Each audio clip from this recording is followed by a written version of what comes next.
Back again. Hi, everyone. Welcome back. Welcome back to the Digital Fashion Innovator series. It's 6 p.m. CET, and we're back. My name's Marie Bastian. I'm the CEO and founder of World of Mesh. And yeah, I'm your host for today's session. And this new era of digital fashion is just always bringing together all these amazing talents from all around the globe. And we're here to bring them on this platform to share their stories, all their thoughts of what's going on in the space, to celebrate them on their journey, and also to share their story with the fashion industry at large, but also new creators on the forefront. And yeah, all our guests are speaking on behalf of themselves, so not for the companies they work at. And if you're listening and you have any questions, feel free to add them in the comments. We'd love to answer any thoughts that are on your mind, or just hear anything you want to contribute to the conversation. It's always good to hear your thoughts. All right, so yeah, we're back again with Jessica. She's been on this platform before, so thank you so much for coming back and joining us on this really hot topic, digital product passports.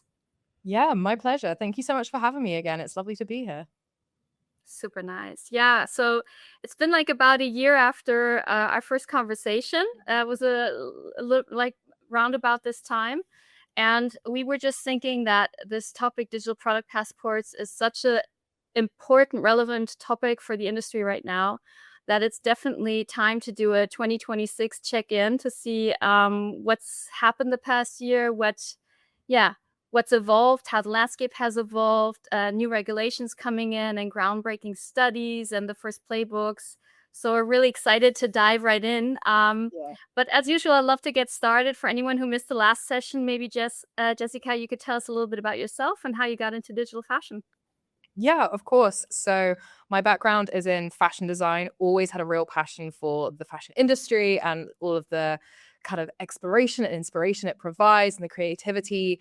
And as I was learning more and more about it, I became really aware of how damaging the fashion industry is to the planet. And it really drove my desire to work in sustainable fashion. So since then, I've gone on a whole journey exploring biodesign and how we can make sustainable fashion using materials from nature, such as bacteria or algae or mycelium, and then also going more in towards the technical side. So I've done lots of projects around digital fashion, looking at how we can use 3D design softwares in order to speed up manufacturing to make it more sustainable and use less materials during the design stage.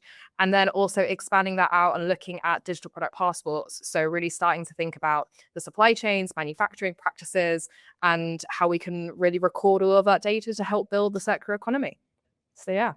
So currently I'm working as a product manager for a social media publishing company. So digital product passports are very much like a passion for me on the side, which I really love exploring and discussing, which is why it's so wonderful to be here with you today.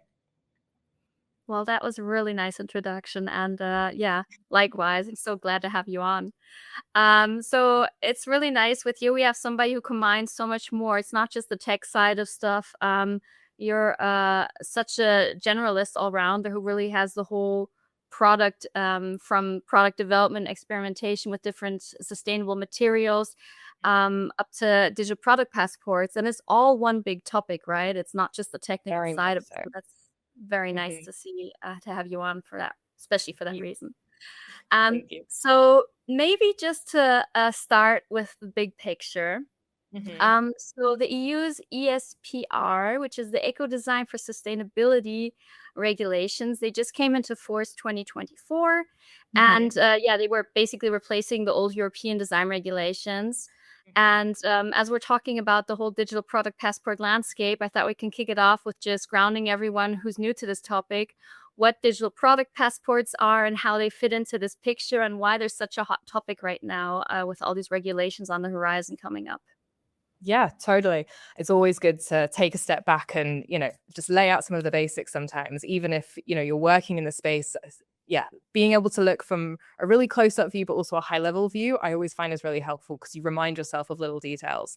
So the digital product passport is basically almost like a passport that every product or element of a product will have, and it will record its entire life cycle, basically its whole journey from initial creation all the way through to manufacturing to final like use by a consumer, and then also its end use, to be that recycling, whether that can be reused in a new product or anything along those lines. the idea behind it is that the EU is really trying to drive the circular economy through data. So basically, if we can track every product, every element of a product that is made, we will be able to understand how it has been created, how we can get rid of it, and how we can basically reduce the impact of everything that we create on the planet and conserve resources and really use everything that we have rather than starting from scratch again and again. So the digital product passport is a technological solution which comes out of the ESPR, as you said, and that comes out of the cheap regulations, which is the Circular Economy Action Plan, which is also feeding into the Green Deal. So there's lots of levels of regulation and different directives that go into this.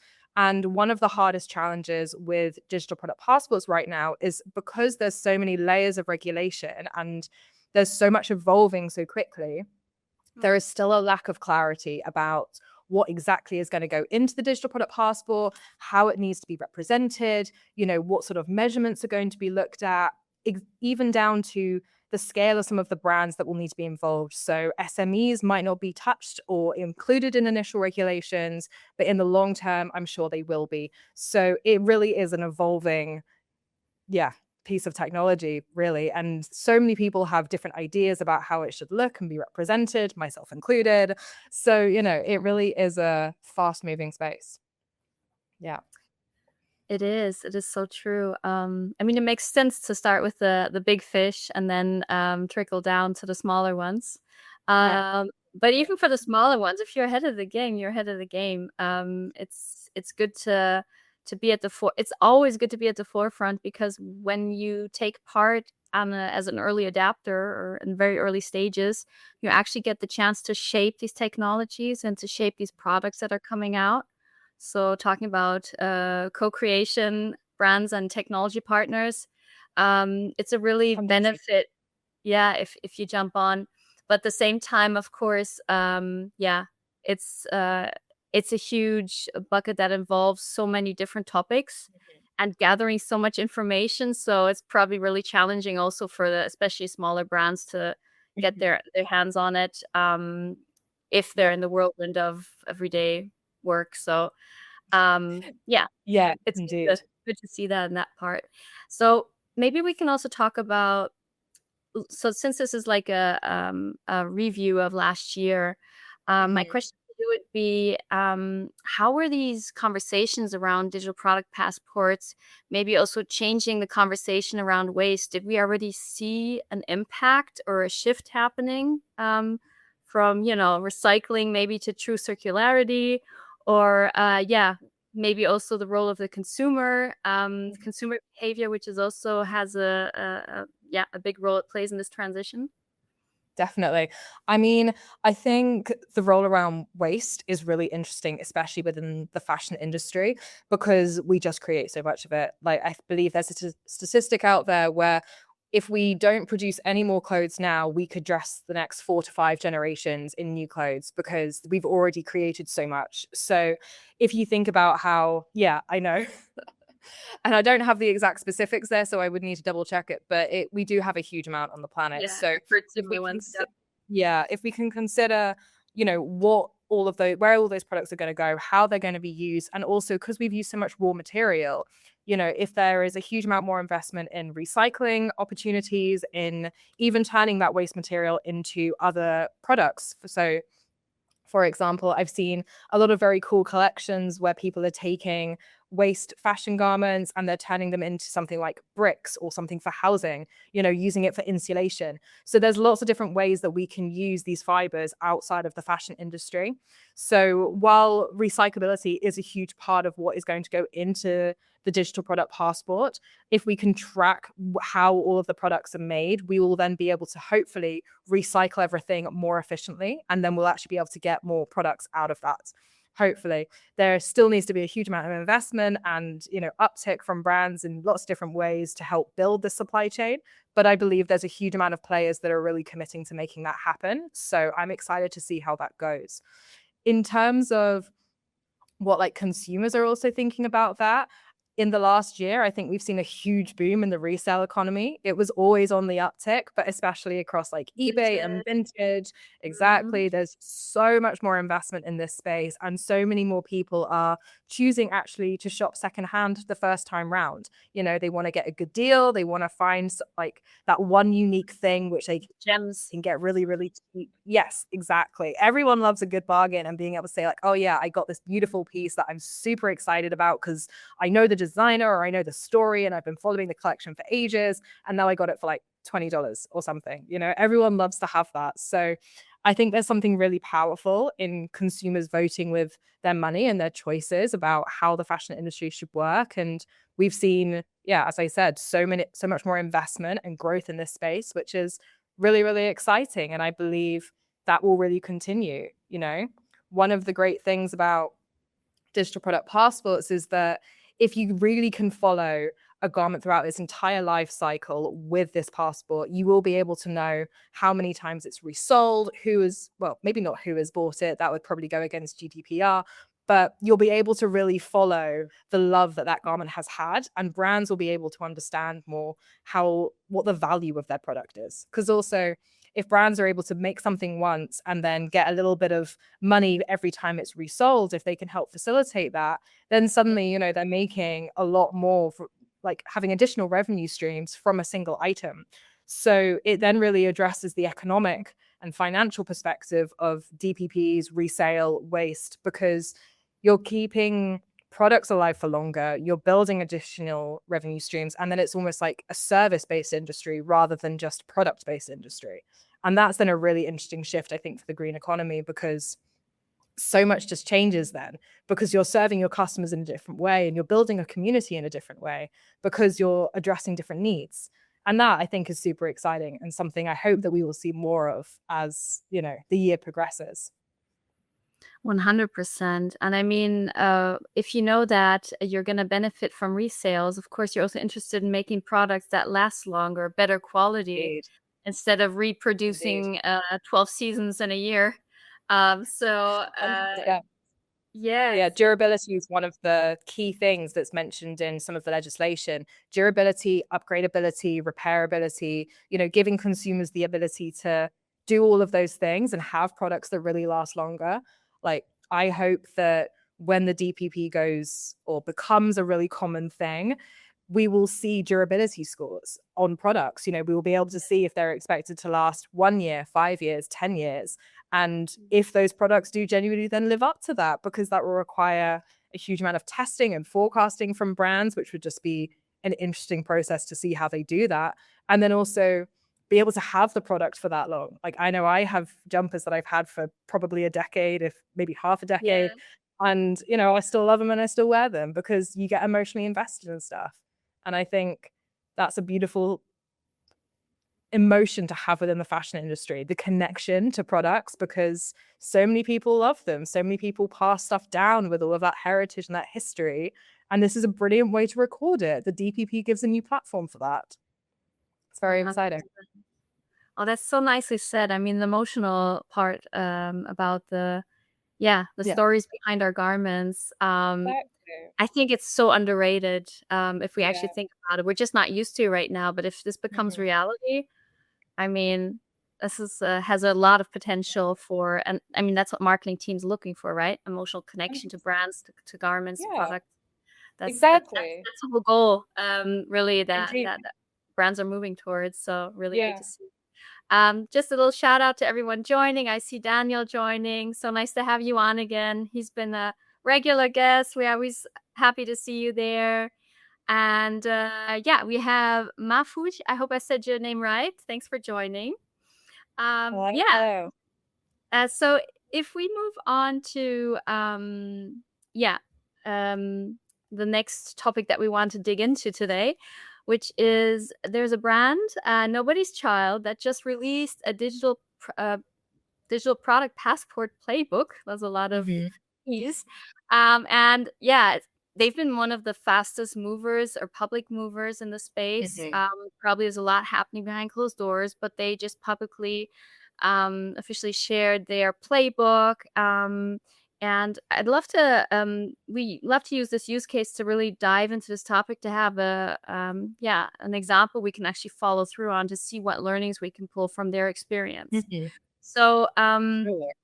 my first question on that would be, what were the most unexpected challenges that they faced when they were implementing digital product passports? And also, how did they overcome them? Like, did they have any shortcuts, any learnings that they shared as well? Mhm. I think I mean, and I didn't work on this personally. I need to 100% disclaim that. I'm just taking what I can learn from what they have published. I think the biggest takeaway that I could see from them is the difference between knowing and actioning. So while I'm sure they knew before going into this and starting this journey that they might have had all of their data in lots of different places, it was actually the process of, trying to collate it and realize potentially how much was missing or in different places that was one of their biggest challenges. So this is quite a common practice from my understanding with fashion brands, and it doesn't apply to all, of course, but it's easy to keep manufacturing data in one silo, design data in a different silo, shipping in a different place. And so you then have lots of spreadsheets with lots of information, and sometimes they link and sometimes they don't. So creating that one real source of truth is a really key part of what I've understood they've had to go through with their journey, and also applies to kind of everybody else, starting with DPPs, like trying to find all your data, collect it in a way that's really easy to understand, and bringing together all of the stakeholders that then feed into it. So it's not just your sustainability teams, but it's design, it's products, it's marketing, it's finance, it's all of the tech teams as well, it's legal. There's so many different people that need to be at that table to really understand what their roles are within it, because everyone will have a different priority and a preference, and also how they can contribute and when they need to contribute. People need to provide information at different times. And so I think it was their journey of trying to build that and then bring those stakeholders together and work out all of that information, and then also improve in places that they realize, okay, we need to strengthen this relationship. We need to support more people here. Actually, we need to invest more time with our manufacturers to make sure that they know how to use the softwares that we want to use and they feel ready for it, not just saying they're ready, but actually wanting to do it and being invested in it themselves. And that's a process that I can imagine has taken months, if not years, because, change is hard for a lot of people. And this isn't a small ask. Collecting all of that data is a massive challenge for any fashion brand.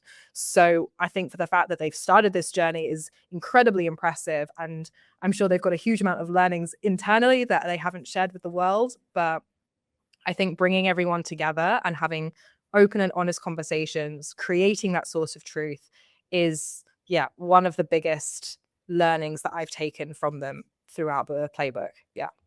Yeah, I imagine especially, it's one thing collecting your own data, like, Hmm. how you, produce stuff, where you produce it, that's, like, firsthand information. But especially if you go down the supply chain, there's so many different 3rd, 4th, 5th parties involved. So, Exactly. I can imagine it's the biggest challenge probably to actually get, the different touch points to actually share the data and share the Indeed. information and making Indeed. sure it's valid, is Yeah. probably one of the So hardest ones I can imagine. Yeah, so I know they worked with Fairly Made to help with a lot of their data collection, especially within their supply chains. They mentioned that in the playbook. And I think, that's such a wise move from a fashion brand, because they've identified what they do really well, which is creating beautiful collections and beautiful clothes, which really relate to a specific customer. And they've noticed that, okay, we need to outsource, we need to bring more people in to help get this really specific information. And so I think there'll be a growing opportunity for brands to work with supply chain manufacturers and analysts and experts in that space to help relieve some of that pressure, so brands can keep with the business as usual practices and not get bogged down in finding all of this data, because it is a massive job, but know that they're on the course to also have it and be able to then implement it. There's dates flying around DPPs where they might have to be implemented as soon as January 27 or January 28. And that is Just still around the very much, corner. yeah. And a lot of it is still to be decided. Regulations change constantly, dates change constantly. So none of Right. it's set in stone. But if it is coming in the next couple of years, which everything seems to indicate that it is, the sooner you have those conversations with different suppliers and different partners, I really think the better, because then if you work on a small scale with a couple of products, you can then really figure out how to implement it, and what your hurdles are going to be within your brand, I think are going to be very different within a different brand. Everyone's going to have their own unique issues, while, I mean, obviously some of them are going to be very overarching, but everyone's going to have their own challenges. So identifying them on your level, in your company, in your team, is going to be a very important part of the process. And I think that's definitely something, just from like a project management side, that I always realize is, making sure you give enough time to deal with issues, because there's almost guaranteed to be a problem and you just don't know what it is yet. And nothing's, insurmountable. It's just give yourself time to deal with it. And then it's a fun challenge, it doesn't have to be stressful, but Yeah, and release that pressure from the teams that have to execute everything, right? yeah, But yeah, exactly. But if you give yourself time, then it doesn't have to be such a headache. Although I realize I'm saying that from a external perspective, because I don't have a fashion brand and I'm not building my own DPPs. So I'm sure other people who are doing that actively may have a very different opinion. yeah. But hey, while you're mentioning that, for those tuning in, feel free to drop a comment. We'd love to hear if you or your brands are working on DPPs, and yeah, or you guys still waiting on regulations or what's coming up on the horizon. We'd love to also hear that. So feel free to share them as well. Um, yeah, but I'd love to get back to that point that you just mentioned, having that early start to not have that pressure on the teams, to have time for trial and error. But Mhm. also just cleaning up your data, because I know a lot of brands have, yeah, they take a look at their databases from a holistic level. There's so much work to be done there Mhm. to clean it up.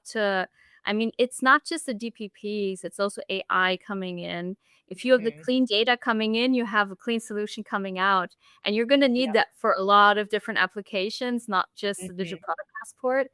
So I love that you bring this up, making sure, like, what can you prepare as a brand? What are topics that you probably are going to have to start working on anyways, which for me would Mhm. be the first step: data. Making sure you have naming conventions straight, that Indeed. automizations can run through it. Will take Mhm. so much trouble off your shoulders that I've seen with brands, when Definitely. they want to jump on the bandwagon, and then their foundation's not straight. They can't use the Yeah. data. And I think that's such an important, way that you phrase that, because everyone wants to run, but sometimes even just knowing that your data is a mess can really emotionally feel like a barrier that you have to get over first, which then delays everything starting. So, it's like, I think from any creative perspective, if you're starting a new project or you've hit a creative hurdle, you do like a little bit and then you walk away, and you do another Yeah. little bit and then you walk away. And while this is a massive project, and I'm not, trying to diminish the scale for any brand whatsoever, it is something where you have to continuously work at it. You're right. And you do a naming convention one day, you do an automation the next. And over time, and it will take time, you build up to a place where your data is really organized. And then no matter what comes out from the EU regulations, you'll have at least enough information to be able to inform what your DPP is and what it might need to look like and what it might need to include.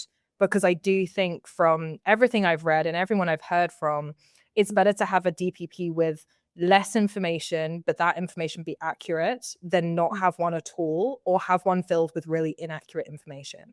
Because it's an evolving asset, it's not, you won't complete it in one day, because a product's life cycle, sorry, will evolve. So you have to keep building it. And if your data evolves, having clean data from the start, as you say, so important. And then it can grow, it can be dynamic.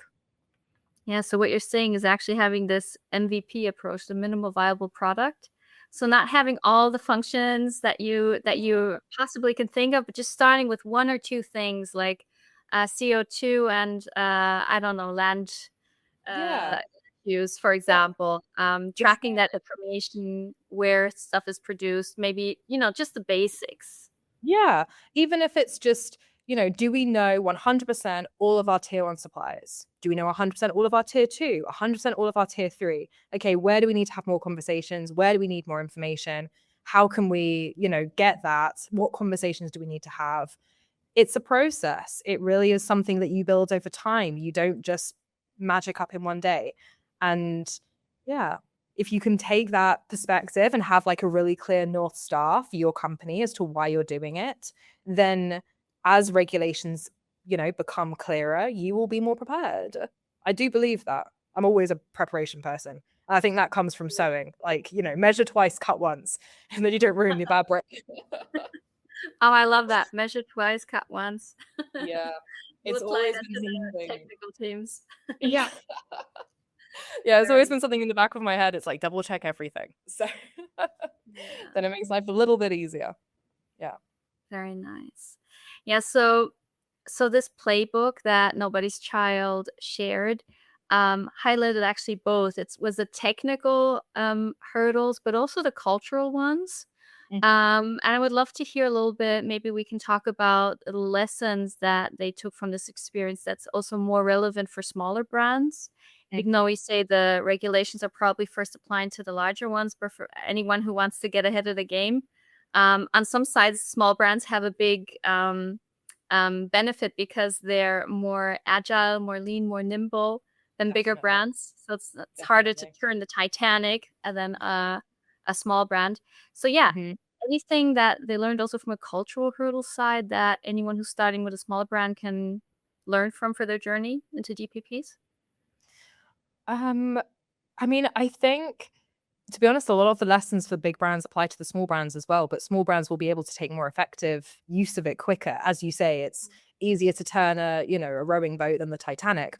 But if you start really small, you focus on one line, one collection, one product, you get all of that right and working, you'll figure out your own process. And then from that, you'll be able to scale. So take it slow and work on what you can get from your first factory, what can you get from your second factory, how deep can you make that relationship. And it might actually be that you can learn a huge amount that you didn't know, or you didn't know that that factory knew, and it might even open up route to new suppliers, or new different contacts in that space, which could then actually really advance your brands. I know there are a lot of manufacturers out there that are looking into DPPs. They are trying to sort out their technology and their software services, and they want to provide it for fashion brands because they can see where the tide is going. So I think just, yeah, having putting aside a really good time and having that to talk to them, to learn about what their goals are as well. So you're really building a partnership rather than just something that's a bit more surface level. It's a very deep relationship. And then I think the small Yeah. brands will gain massively from that. Because if you can have an amazing long-term manufacturer, sounds like, absolute golden. Because when inevitably problems arise, you'll be able to work together to solve it. It won't be it's a you issue, or it's an us issue, or, it's a collaborative effort. And I Yeah, think the with partnership level. Yeah. yeah, I think partnerships can make everything go a lot smoother and a lot further. It's much more fun to attack a problem with somebody else rather than by yourself. So, yeah, I think deepening the relationships is a really important part of that. Yeah. So I'm just heading over to our comments. We had also Francesco joining us. So good to see you. Thanks for joining. Oh, we have Monisha has a comment. Very interesting. Hello from Maryland, Germany. We are building a AI-powered DPP platform for textiles. Feel free to check out our product. We have launched free pilots. Yeah, I would love to for anyone also to connect, but yeah, we should have a chat and see there's so many cool products coming up. I know the Fashion Institute of Digital Fashion. No, Digital Fashion. I always confuse the name. But the UK based girls, they also created digital product passports. I think Adrani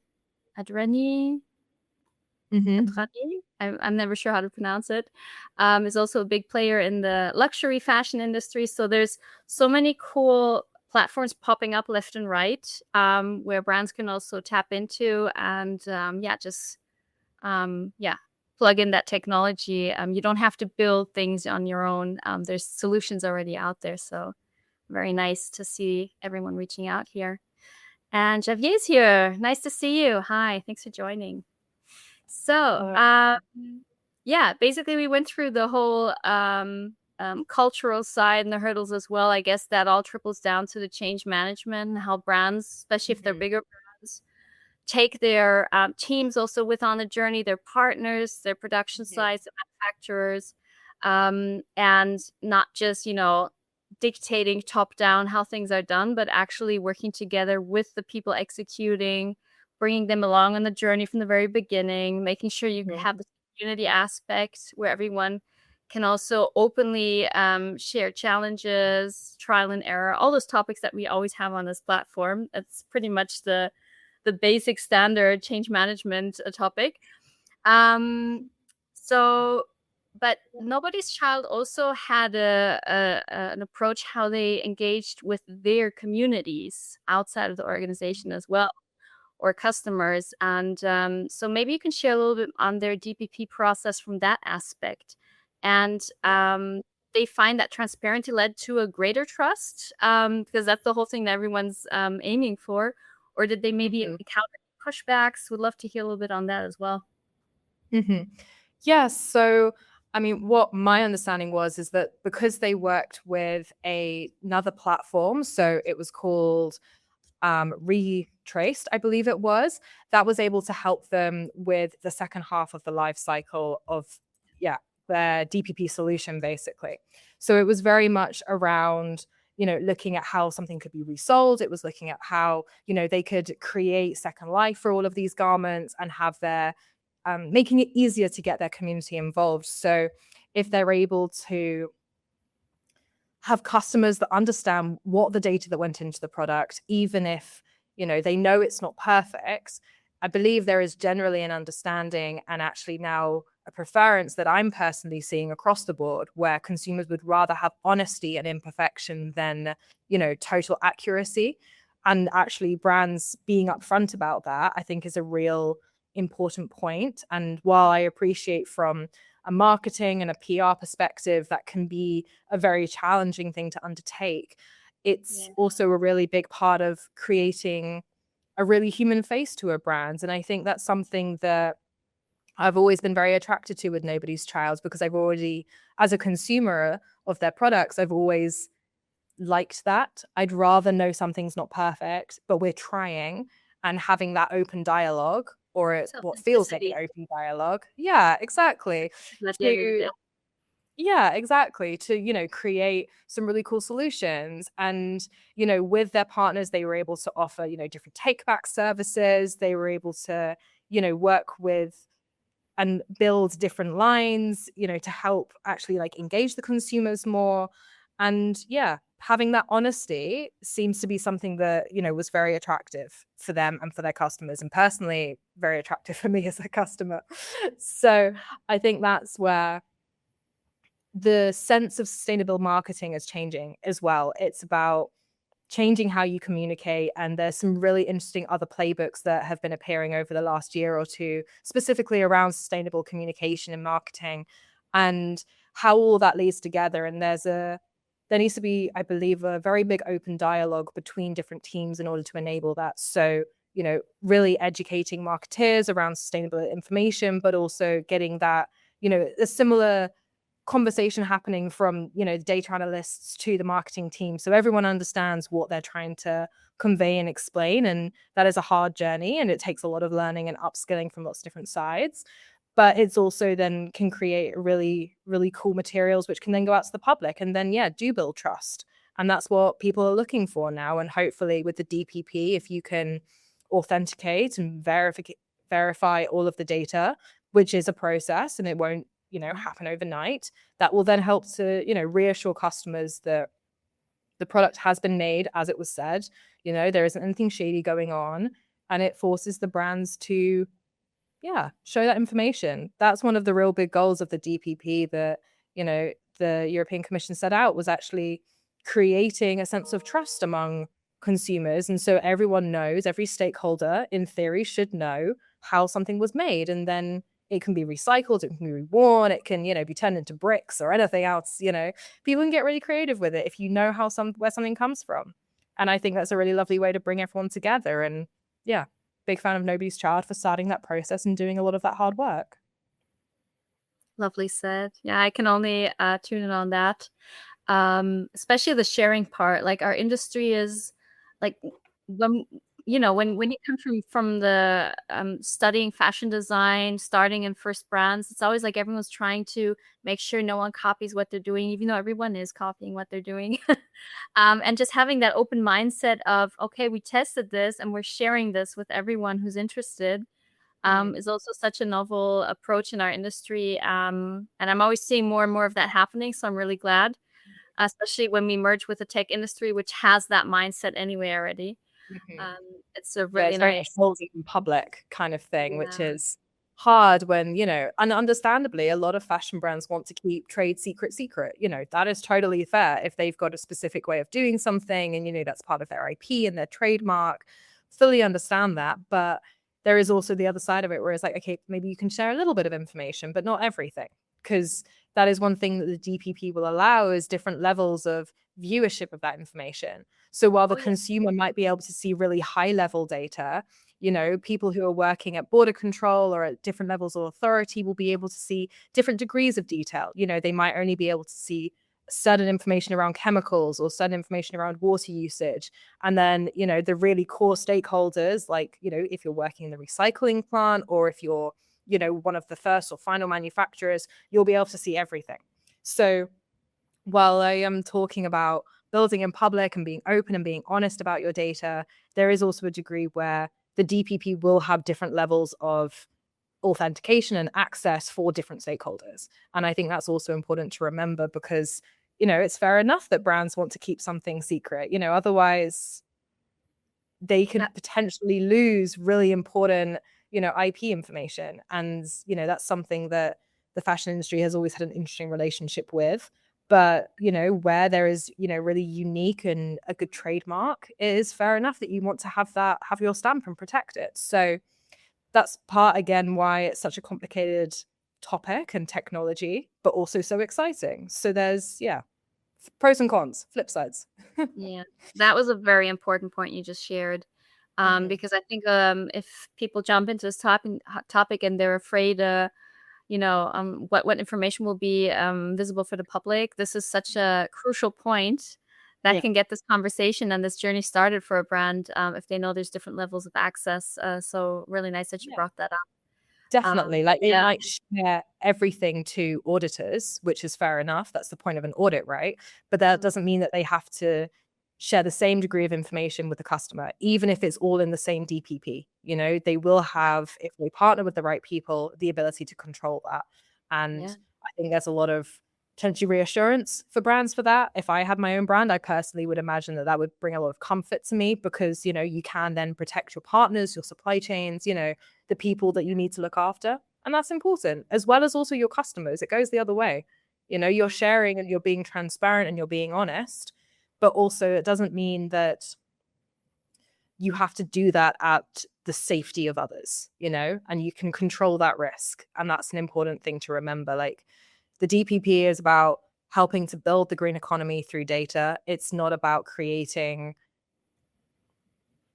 unnecessary risks that put people in danger. There are degrees around this and it's evolving all the time. GDPR is such a massive thing.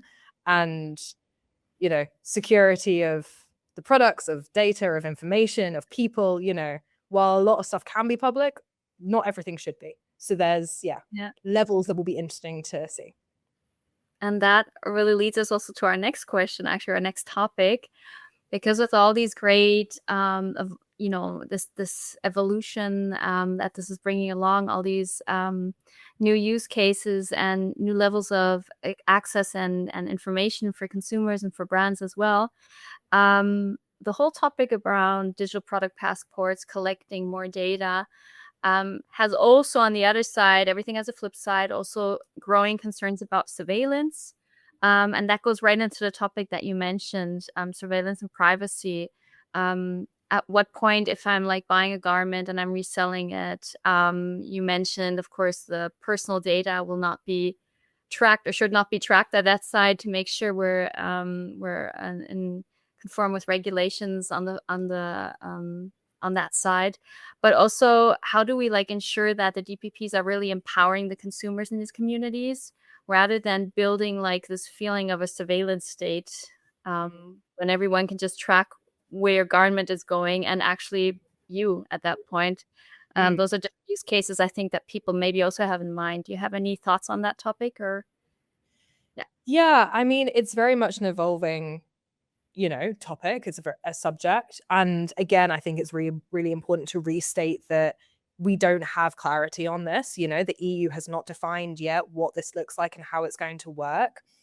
And my understanding is that it's about tracing products to understand how they were made for how they can be recycled so we can bridge that gap for the circular economy and ensure that no resources are wasted, right? That's the really ideal end goal. And how long it will take us to get there and in what formats and everything else is all up for debate and is to be seen. But I've heard some interesting use cases around people using digital product passports to help with verification on a really long life way, so even thinking about if people can have a passport for a product which can then ensure if you've got a watch, ownership can be transferred at point of death if something isn't stated in the will. You can have really granular data like that. I've even heard of potential additional services that could be included in a DPP which look specifically around safety.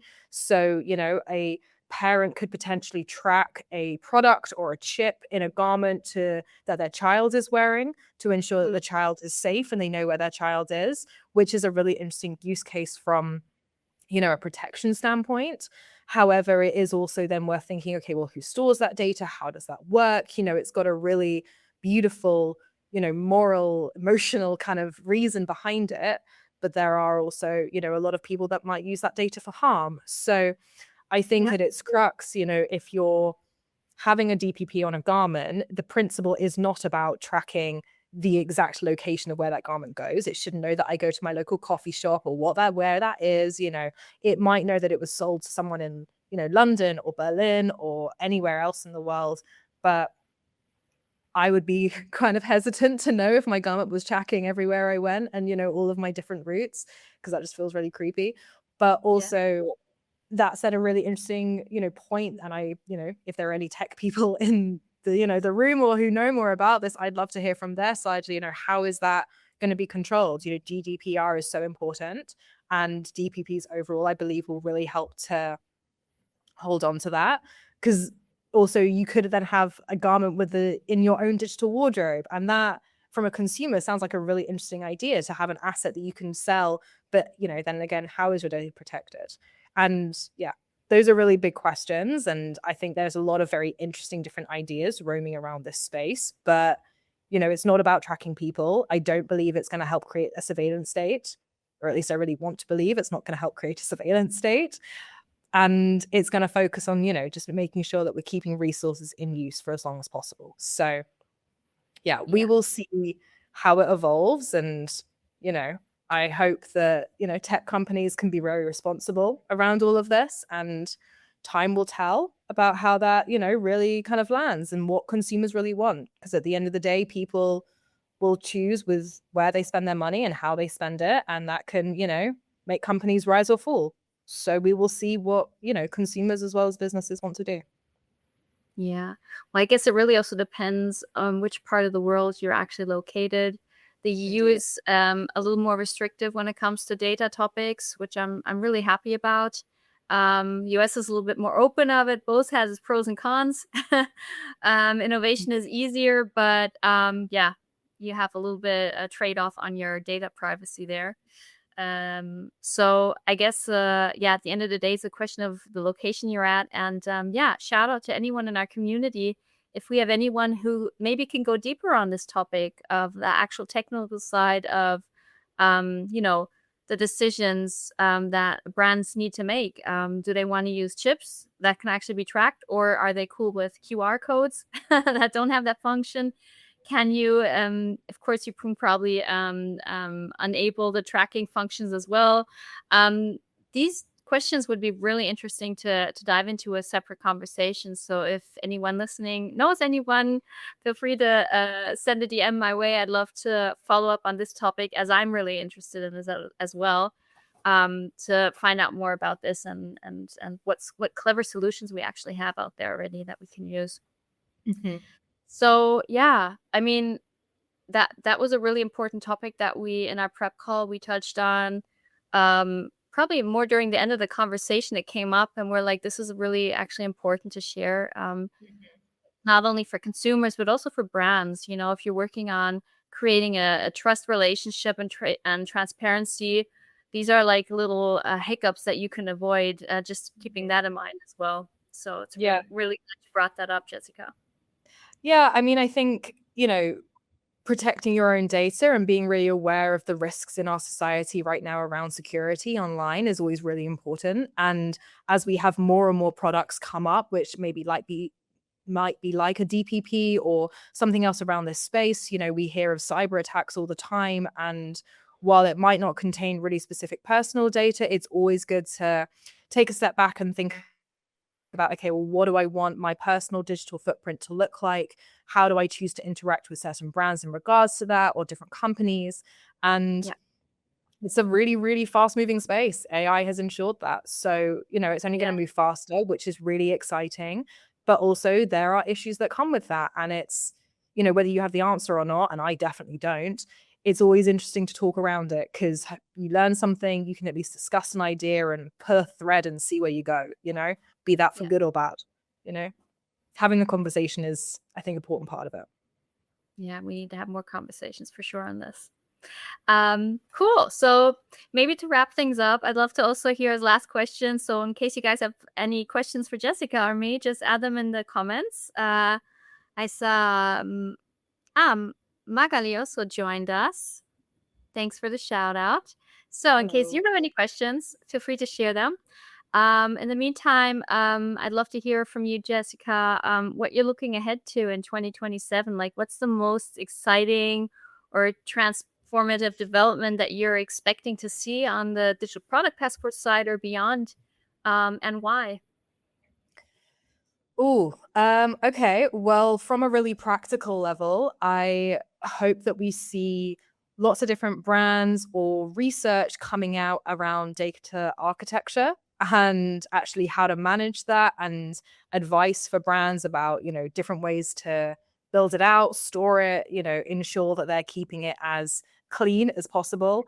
Data is the fundamental part of the DPP and a DPP won't be effective without good data. Like they just have to go hand in hand. So the more progress and different conversations we can have around that, I think is, well, maybe might not be the most sexy subject in some ways, I think is one of the most important. And Yeah, I it hope is. that I hope that we can see lots of different, bits of research coming around that and advice and recommendations and, different information as well coming out of, the European Commission and, their different bodies that are really working on this subject. And I look forward to seeing all of their different insights and the different conclusions they come because while we have just spoken about DPPs for fashion specifically today, it will go across all products that are sold in the EU. So that's everything from batteries, steel, mattresses. It won't affect food products or medicine, as far as I'm aware, but it will touch the majority of industries. So, Yeah, how gonna they roll can build, yeah, exactly, and how they can build consistent measures of data and communication and standards around that, I think is really interesting. And I really hope we see a lot more of as the year progresses and into the start of 2027. Yeah. Yeah, I have nothing to add to that. It is we touched on that in the beginning too. Clean in, clean out. Data is the foundation of everything. Mhm, You want to make sure you have everything straight, naming conventions, formats, all mhm, conform, so you can actually, yeah, use tech to take some shortcuts around these hurdles instead of doing things manually. definitely. And it's like you said, it's very turbulent times in the world. Lots of things happening left and right, and unsettling things happening as well, which are leading to quick changes. So we're going to keep an eye on this topic, and who knows, maybe we'll have you back for 2027 for the 2027 update, and we can just follow up again and see how things developed, how things moved. Yeah. I'll be Um, welcome. Lovely. So I just see one question from Danielle. I'd love to just bring in while we're closing this session. Hmm. So Daniel's question is, who will own the DPP database, industry or European Union governing body? That is a great question, and one that, in all Do you want? honesty, I don't have an answer to. No, Apologies.